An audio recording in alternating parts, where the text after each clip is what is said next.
2014 में चंद नौजवानों को एक वीरान इमारत नाइजीरिया के जंगल के बीच में मिलती है, जिसके इर्द गिर्द कांटेदार तारें लगी हुई होती हैं। आज की एपिसोड इसी खतरनाक मंजर के बारे में है जिसको उन्होंने वहां पे विटनेस किया। आज की एपिसोड इंतहाई डिस्ट्रेसिंग है, so viewer discretion is advised. Nigeria के शहर इब्दान में मोटरसाइकिल टैक्सी ड्राइवर्स को ओकाडास कहा जाता है। 3.5 मिलियन की आबादी के इस शहर में एक बड़ी तादाद में ओकाडास मौजूद हैं। ओकाडास के दरमियान भाईचारा बहुत ज़्यादा है। ये एक दूसरे की जहां तक हो सके सपोर्ट करते हैं। इसीलिए जब 2014 में इनकी कम्युनिटी के 2 अफराद गुम हो जाते हैं और पुलिस इनकी कोई ख़ास मदद नहीं करती, तो वो इनकी खुद तलाश करने लगते हैं। जब भी वो किसी पैसेंजर को छोड़ने के लिए किसी जगह जाते तो इसके आसपास के इलाके में अपने दोस्तों को ज़रूर ढूंढते, मगर बहुत तलाश करने के बावजूद इन्हें इनके दोस्त दोबारा नहीं मिले।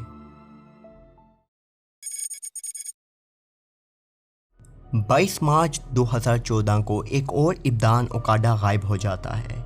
इस नौजवान शख्स का नाम सिद्दीको लांड्रे था। लांड्रे के मिसिंग होने से पहले इसे 2 पैसेंजर्स को टैक्सी स्टैंड से साथ लेकर जाते हुए देखा गया था। आमतौर पे ओकाडास की राइड ज़्यादा फासले के लिए नहीं होती, इसलिए वो जब कई घंटों तक दोबारा नहीं आता तो वो इसे कॉल करते हैं, मगर लांड्रे का फ़ोन बंद मिलता है, जिसके बाद वो परेशान हो जाते हैं क्योंकि इनके पेशे के लिए फ़ोन बहुत ज़रूरी होता है। वो इसे पैसेंजर्स और दूसरे ओकाडास से कनेक्ट करने के लिए इस्तेमाल करते हैं और वो इसे कभी बंद नहीं करते। कुछ देर के बाद लांड्रे इन्हें खुद कॉल करता है। ये फ़ोन कॉल वो अपने पर्सनल मोबाइल से करता है। दरअसल लांड्रे के पास 2 मोबाइल थे, एक पर्सनल यूज़ के लिए और दूसरा बिजनेस के लिए। वो ये कॉल करने के बाद चीखने चिल्लाने लगता है। लांड्रे का दोस्त फ़ोन को लाउड स्पीकर पर लगा देता है। ओकाडास को इसके बैकग्राउंड में और लोगों के चीखने की आवाज़ें भी सुनाई देती हैं। वो ये बताता है कि इसे और 8 दूसरे अफराद को किडनैप कर लिया गया है और इन्हें एक अंडरग्राउंड रूम में रखा गया है।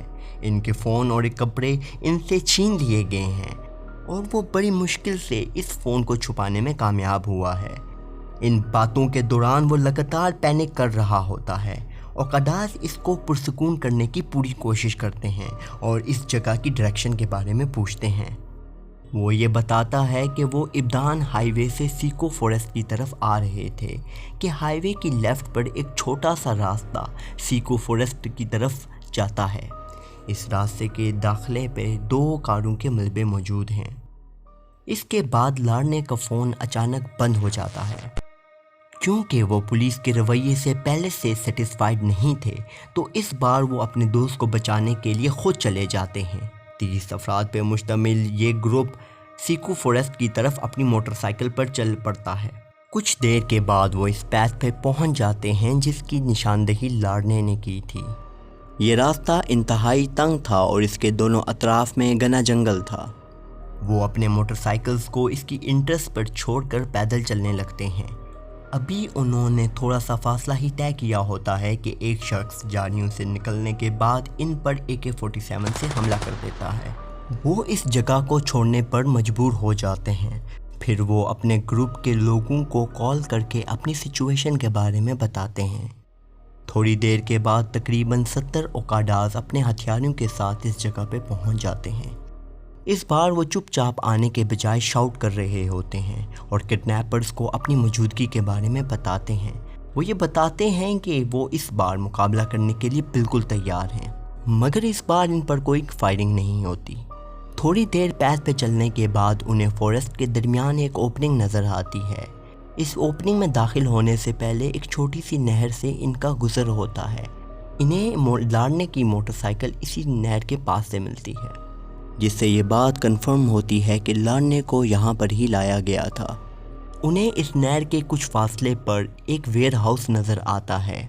इन्हें इसकी इंटरेस्ट नहीं मिलती तो वो इन वेयर हाउस की इंस्पेक्शन करने लगते हैं।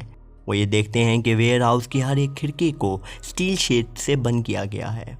ये वेयर हाउस की एंट्रेंस बैक साइड पर मौजूद होती है। एंट्रेंस के पास उन्हें एक छोटा सा रूम मिलता है जिसमें बहुत से कपड़े, जूते और खाली वॉलेट्स मिलते हैं। جیسے ہی وہ ویئر ہاؤس کے دروازے کو اسٹیل کٹر کی مدد سے کھولتے ہیں تو انہیں ایک گندی بو کی وجہ سے اپنے ناک اور منہ پر کپڑا ڈالنا پڑتا ہے۔ جیسے ہی وہ اس ویئر ہاؤس میں داخل ہوتے ہیں تو ہولناک منظر کی وجہ سے ان کے پاؤں کے نیچے سے زمین نکل جاتی ہے۔ ویئر ہاؤس کی دیواروں پر نیم مردہ انسانوں کو چین سے باندھا گیا تھا۔ ان میں سے اکثر کے ہاتھ، پاؤں اور مختلف اعضاء غائب تھے اور وہ موت کے قریب تھے۔ کورٹ یارڈ کے سینٹر میں ایک کنکریٹ سلیب ہوتا ہے جس کے کنارے پر ایک پیالہ جڑا ہوا تھا۔ یہ سلیب اس طرح ٹلٹ تھا کہ اس پر پانی کی ایک بوند کو بھی پھینکا جاتا تو وہ بہہ کر اس پیالے میں آ جاتی۔ ویئر ہاؤس میں ایک چھوٹا سا روم تھا جس میں کڈنیپرز نے گیٹین اور ایک کروکوڈائل رکھا تھا۔ جب وہ ان باندھے گئے لوگوں کو آزاد کرواتے ہیں اور وہ اپنی آپ بیتی ان کو سناتے ہیں تو وہ کانپ کے رہ جاتے ہیں۔ دراصل یہ ایک ہیومن آرگن فیکٹری تھی۔ افریقہ میں آج بھی لوگ کالے جادو پہ بلیو کرتے ہیں۔ اس گندے کام کے لیے انہیں اکثر انسانی گوشت، دل، جگر اور دیگر حصوں کی ضرورت ہوتی ہے۔ یہ فیکٹری اسی ڈیمانڈ کو فلفل کرنے کے لیے لگائی گئی تھی۔ انہیں جب بھی کوئی آرڈر ملتا تھا تو وہ ان لوگوں کو کورٹ یارڈ کی سلیب پر لا کر سب کے سامنے کاٹنا شروع کر دیتے اور جو حصہ انہیں درکار ہوتا اسے لے جاتے۔ اگر انہیں لگتا کہ یہ شخص بچ جائے گا تو وہ اسے دوبارہ چین کے ساتھ باندھ دیتے تھے اور وہ سب کے سامنے تڑپتا رہتا تھا، اور جب انہیں یقین ہوتا کہ اس کی موت یقینی ہے تو وہ اسے گیٹین پہ لے جا کر اس کے سر کو قلم کر دیتے اور اس کے حصوں کو کروکوڈائلز کو کھلا دیتے۔ اس خوفناک منظر نے پوری دنیا کے لوگوں کو ڈرا دیا۔ وہ یہ سوچنے پہ مجبور ہو گئے کہ کیا واقعی انسان اس قدر سفاک ہو سکتا ہے؟ مگر ابھی تک اوکاڈاز کو لانڈے کی کوئی خبر نہیں ملتی۔ وہ پولیس کو کنونس کرنے کی کوشش کرتے ہیں کہ وہ اس جگہ کی کھدائی کریں، مگر پولیس ویئر ہاؤس کو ڈیمولش کرنے کے سوائے کچھ کام نہیں کرتی۔